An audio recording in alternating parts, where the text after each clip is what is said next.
Bichidamanko, reconstruction of Okwe Have, dualization of Adenta Dodoa Road, and then reconstruction of Jini Sampa Road.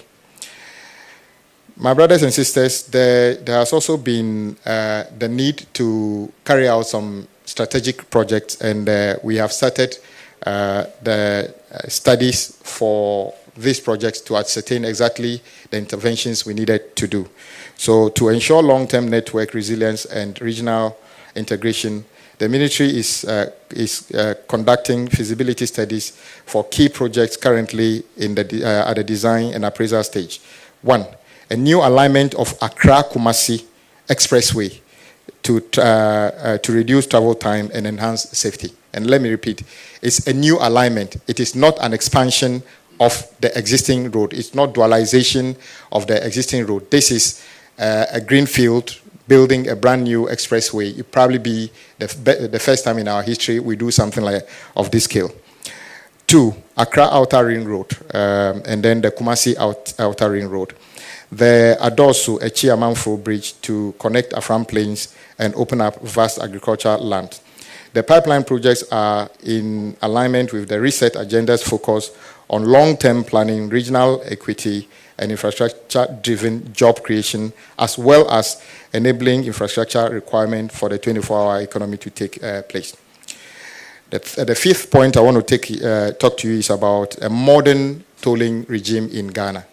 You all know that, notice that prior to the previous government's attempt to foist e-levy on the people of our country, they unilaterally decided to zero the collection of road tolls in our country.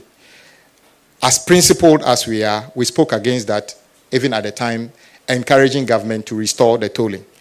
They refused. They attempted to bring it back at the tail end of their regime.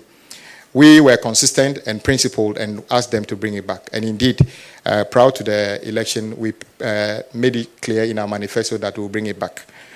My brothers and sisters, what are we doing now? To improve the maintenance regime, Cabinet has given approval for the reintroduction of road and bridge tolls with a focus on modernizing the collection of these tolls. We have done the transition, we want to transition to electronic and automated tolling system, enhance transparency and auditability of revenue inflows, improve user experience and reduce congestion at toll points. The ministry has launched a concessionaire pre-qualification process so far. Public advertisements have been done.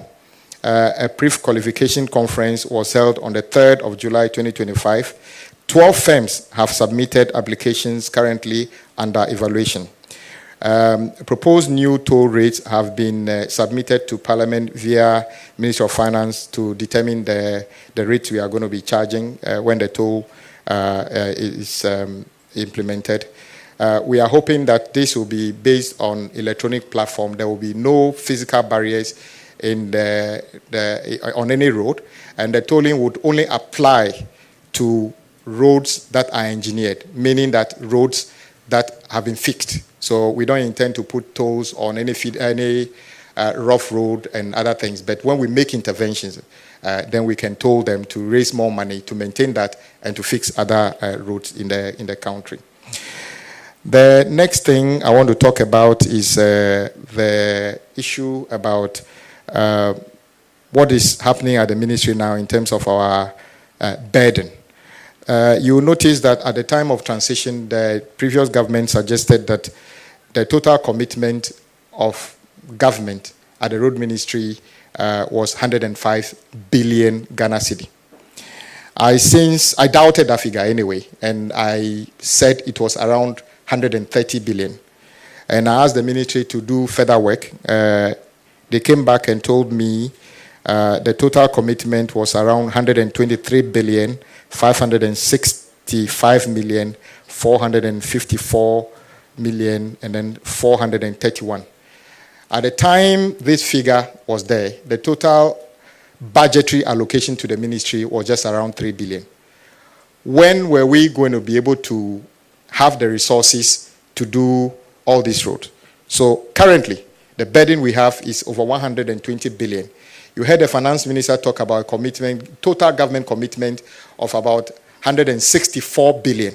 The road ministry alone's commitment is over 120 billion.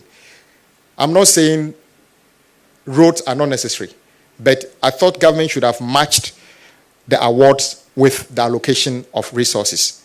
Reset means that when we say big push, you already see the finance minister allocating 13 billion this year alone for big push, even before we award the first contract for big push.